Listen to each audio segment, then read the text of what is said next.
prazer de anunciar aqui essa entrevista com Vinícius Machado, pai, pastor, trabalha como supervisor em uma empresa de telefonia e hoje é o meu convidado especial aqui, além de meu amigo, meu pastor também.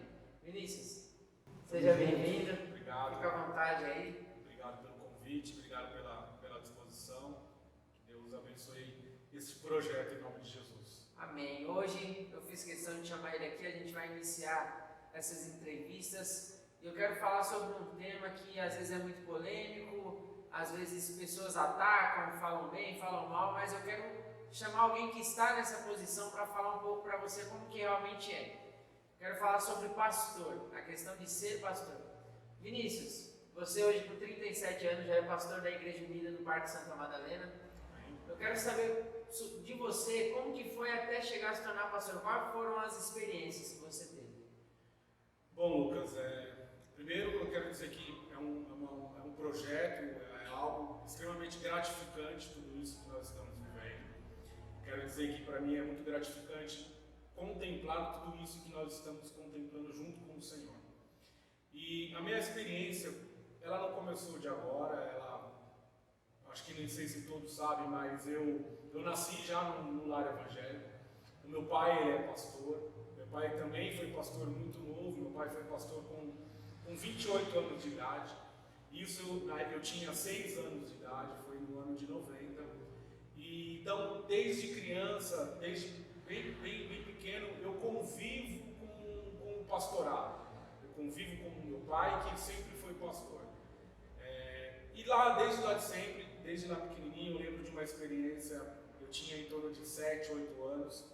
Nós estávamos numa casa, nós estávamos num período de oração. Eu lembro que era uma vigília que estava acontecendo dentro de uma casa.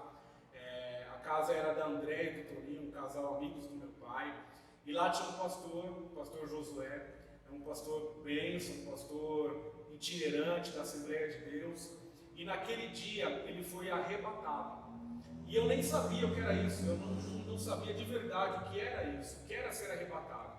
E eu lembro que ficou um mover espiritual, eu lembro que era muito pequeno, mas eu me lembro muito bem, né, de como isso aconteceu. Eu lembro até a pergunta que eu fiz para minha mãe, eu falei, mãe, o que está acontecendo? Porque eu vi que o Josué, ele meio que desmaiou, né, esse pastor Josué, ele desmaiou no sofá, e aí ele ficou um bom tempo lá desmaiado, e eu fiquei com medo disso, achei que tivesse acontecido alguma coisa com ele, e minha mãe falou, não, ele foi arrebatado. Daí eu lembro que eu falei, tá, mas isso é bom ou é ruim? Porque eu não sabia o que era. Enfim, e aí passou alguns minutos, ele retornou, o Josué voltou a si, e aí ele falou com cada um, para cada uma das pessoas que estavam ali naquela sala, ele entregou uma profecia, e quando ele chegou em mim, ele falou, Vinícius, ainda não é o tempo de eu falar com você, porque o que eu tenho para falar, você não vai entender. Eu falei, eu não entendi, era muito criança, né, em torno de 7, 8 anos, não tinha ainda esse entendimento espiritual. E aí passou um tempo, passou uns 2, 3 anos, eu já com quase 10 anos, o Josué frequentava ainda as nossas casas, ele fazia muitas viagens, mas quando ele retornava para São Paulo, era na casa do meu pai que ele ficava. E aí um dia nós estávamos lá na sala, assistindo televisão, de repente o Josué desligou a televisão e falou, Vinícius, eu preciso fazer uma oração por você. Lembra lá atrás que nós tínhamos, que eu falei que não era o momento de conversar com você, de testificar aquilo que eu contemplei sobre você? Eu falei, lembro. Então, esse é o momento de falar com você. E aí ele fez uma oração, e aí ele em profecia disse a mim que ele estava me vendo com um cajado nas mãos, me via liderando o povo, pastoreando o povo. E mesmo com 10 anos eu não tinha ainda todo esse entendimento. Depois fui perguntar para minha mãe e para meu pai o que era isso, o que era estar com um cajado, receber um cajado. E aí minha mãe e meu pai me explicou o que isso significava. Então, desde muito pequenininho, eu já tinha a noção desse meu chamado. Primeiro porque eu sempre tive no meu pai um espelho, eu sempre olhei para o meu pai como um espelho. Eu sempre almejei ser parecido com o meu pai. O que ele fazia, eu queria ser. Quando ele era motorista, eu também queria ser motorista. Depois ele virou pastor e eu quis também ser pastor. Então, desde muito pequeno, isso já ardia no meu coração. E aí, fiz alguns cursos, eu, logo jovem, na minha adolescência, consegui concluir a minha teologia, fiz teologia, sempre fui muito interessado a buscar novos conhecimentos bíblicos, sempre fui muito curioso para esse tipo de coisa. E aí, logo na minha adolescência, eu já fui ser líder, não só de jovens, mas de líder de algumas coisas. E aí, com 19 anos, eu fui líder da mocidade, da igreja.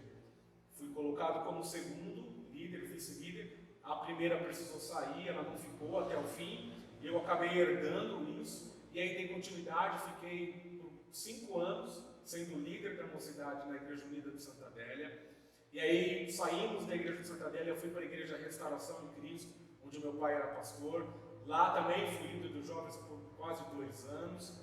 Depois eu fui para a Igreja Unida de Utinga, com o pastor Adriano e a pastora Patrícia. E aí fui também líder dos jovens por quase 5 anos. Então, você entende que é um processo. Por que eu estou te dizendo tudo isso, Lucas? Porque para você entender que o processo pastoral, ele não foi agora. Ele foi quando eu tinha 7 anos de idade. Ele começou lá atrás. E aí, todos esses caminhos, toda essa trajetória como líder dos jovens, auxiliando no louvor, também tocando bateria. Desde criança sempre fui ligado muito à música.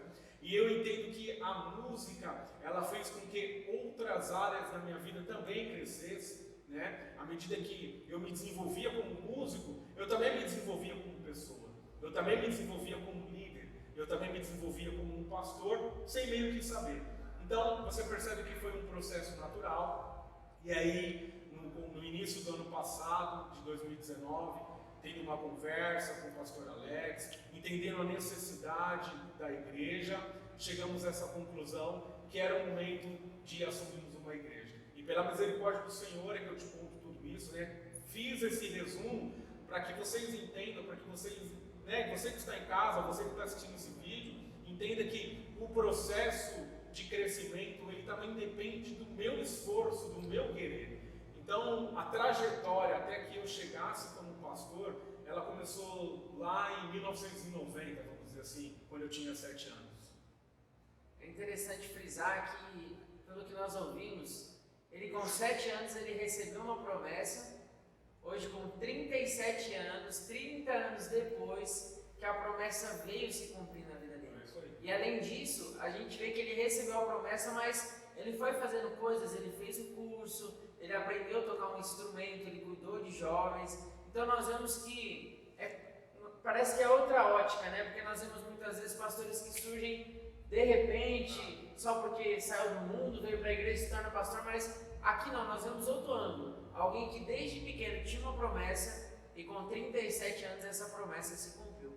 Vinícius, com base nisso tudo que você caminhou e se tornou hoje pastor, eu quero que você fale o que isso mudou na tua vida. Se tornar pastor, o que mudou na tua família, o que mudou na tua profissão, qual foi o impacto de se tornar pastor de uma igreja? Amém. Interessante você falar a questão de família, porque eu acredito que o nosso primeiro chamado, meu primeiro chamado como pastoral é ser pastor da minha família, é pastorear a minha casa, ser o sacerdote da minha casa. E aí entendo que a minha família, ela faz parte desse contexto. Quando eu sou consagrado a ser pastor, a minha família acaba também sendo consagrada a esse pastorado. Óbvio que a Fernanda e o Samuel não são pastores, mas eles ficam debaixo de uma legalidade pastoral. Por quê? Porque tudo que eu faço, todas as minhas decisões refletem na minha família. A decisão de ter vindo para o Madalena pode com certeza, eu tenho certeza que vai influenciar o futuro dos meus filhos. Porque assim aconteceu comigo. Pensa só, meu pai, ele era presbítero de uma igreja, e ele foi ser pastor lá na Igreja Unida de Santa Adélia, quando eu tinha 7 anos. Lá eu conheci a Daniela. E hoje eu sou casado com a Daniela, ok? Quando meu pai foi ser pastor em Porto Feliz, o meu irmão conheceu a Sueli. E hoje ele é casado com a Sueli. Então, provavelmente aqui esteja o futuro esposo da minha filha. Eu preciso pensar nisso e refletir sobre as minhas decisões. Então é legal quando você fala sobre família. O que mudou? O que mudou, na verdade, foi a responsabilidade. Eu acredito que o peso nas minhas decisões, ela acaba tendo um peso espiritual maior do que quando eu não era pastor. A função, ela não muda muito das coisas que eu já vinha fazendo. Eu já era líder, eu já liderava pessoas.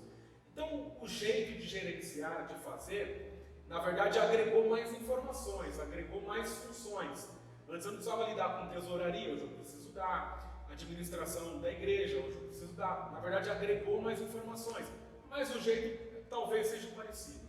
Mas a responsabilidade e o peso mudou. Outra coisa que mudou, Lucas, é a questão da autoridade espiritual. Eu sempre reconheci isso em todas as igrejas que eu passei. Graças a Deus não foram muitas. E eu sempre reconheci que o pastor da onde eu estou, ele é a minha autoridade espiritual. Ela é a autoridade dada por Deus, daquele ambiente, daquela situação, sobre a minha vida. Então, muitas coisas deixam de acontecer comigo por conta dessa autoridade espiritual. E hoje, eu sou essa autoridade espiritual, dada por Deus, pela misericórdia do Senhor, pela graça do Senhor. Não estou aqui trazendo peso de glória para mim, não, pelo contrário. Apenas dizendo que essa responsabilidade ela aumentou por conta também dessa autoridade espiritual que eu preciso considerar. Que eu tenho sobre sua vida, que eu tenho sobre a vida do Léo, que é o líder de louvor, que eu tenho sobre a Manice, que é a líder das senhoras, da Camila, que é a líder das crianças, e assim vai. Então eu tenho uma responsabilidade maior. Então a mudança ela foi gerada por conta disso. Questão de profissional, hoje não mudou. O que eu faço hoje não muda. Mas a minha trajetória, ela com certeza, ela foi sempre muito também atrelada ao meu mundo profissional. E vice-versa, o meu mundo profissional também atrelado às minhas práticas dentro da igreja. Até por conta de funções, até por conta de estudo, de formação. Você faz faculdade e aprende coisas que você vai fazer na igreja. Você aprende coisas na igreja que você vai fazer lá no seu trabalho. Então, acaba interligando uma na outra. Então, tudo anda junto, né? Anda junto. Tudo, às vezes a pessoa imagina, tenta separar isso, mas não tem como separar, né? Tudo anda junto. Profissão, família, o fato de se tornar pastor é para tudo. Isso aí. Outra coisa também que eu quero que você fale aqui para quem está nos assistindo, até talvez se você que está assistindo tem vontade de ser pastor, tem um chamado, tem uma promessa na tua vida, eu quero pegar algo aqui que só você vai conseguir dizer para nós que estamos assistindo essa entrevista. Quais são os desafios que um pastor tem? Quais as dificuldades que um pastor enfrenta? Bom, as dificuldades, Lucas, elas são muitas. Mas eu tenho um olhar sobre dificuldade que é o prazer. Quando a gente faz aquilo que nos dá prazer, ela minimiza a dificuldade. Por quê? Embora seja difícil, não estou dizendo que é fácil, não é fácil. Porque você está lidando com pessoas, você está lidando com situações, você está lidando com personalidades diferentes, você está lidando com jeitos diferentes, você está lidando com N situações.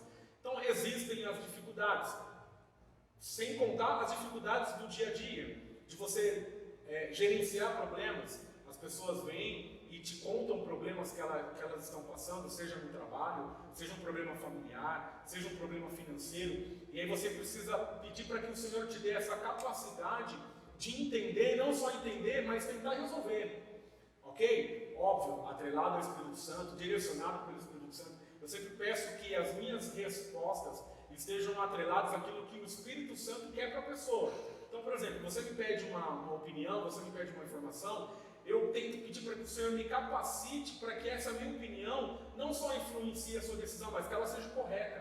Porque você imagina se eu passo para você uma opinião errada, você vai e faz aquilo que eu pedi para que você faça e isso dê errado. Quem que você vai culpar? Quem que as pessoas vão querer culpar? Aquele que transmitiu a opinião. Então, a minha maior dificuldade hoje é enquanto a isso. E hoje a minha maior dificuldade também é a parte espiritual.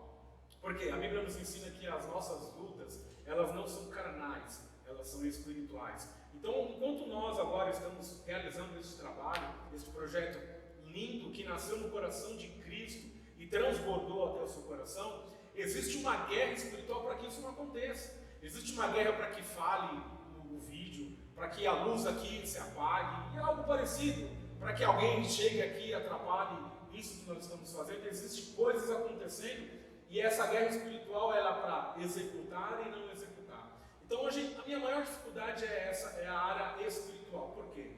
Porque nem todos estão na mesma régua espiritual.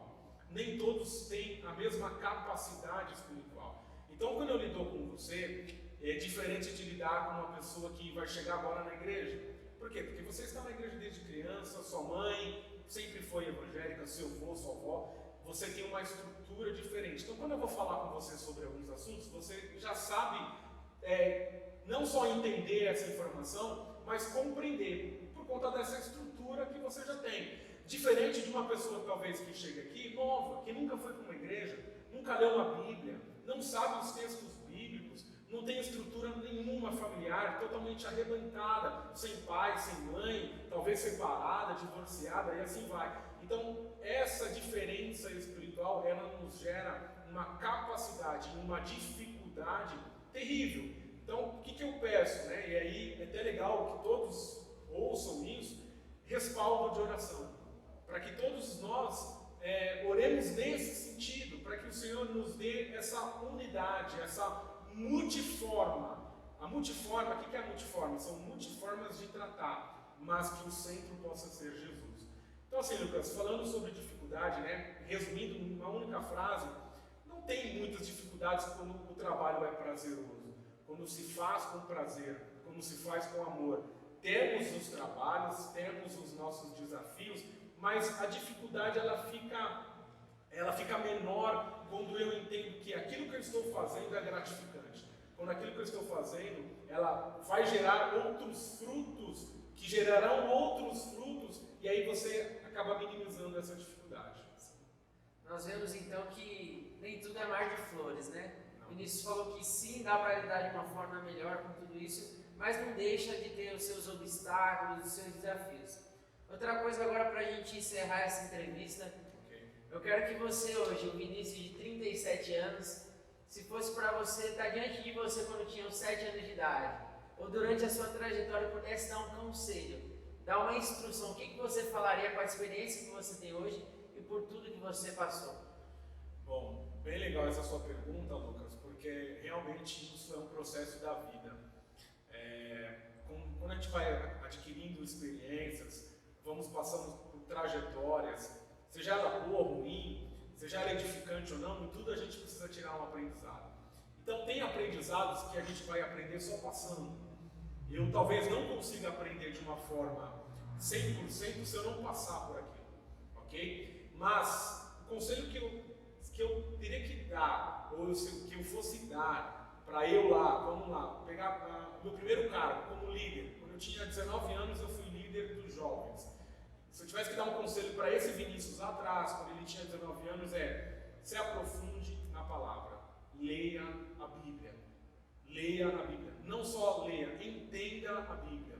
Porque muitos ensinos, muitos estudos, eu não estou aqui minimizando faculdade, eu não estou aqui minimizando você ler outros livros, pelo contrário, eu adoro ler livros, gosto muito de compreender outras coisas, mas a Bíblia, ela te abre um horizonte muito, muito, muito grande para diversos assuntos, para todos os assuntos, na verdade. Então, o conselho que eu dou é: leia a Bíblia e não canse de orar. Ler a Bíblia e não canse de orar. Se esse fosse um conselho que tivesse uma máquina que voltasse lá no tempo e eu me encontrasse com um Vinícius de 19 anos, eu falaria para ele: Vinícius, leia a Bíblia, não pare de ler a Bíblia, compreenda a Bíblia, entenda a Bíblia e ore ao Senhor.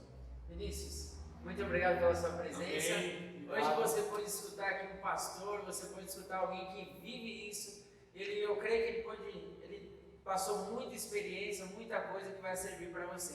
Eu agradeço você ter assistido esse vídeo e até a próxima.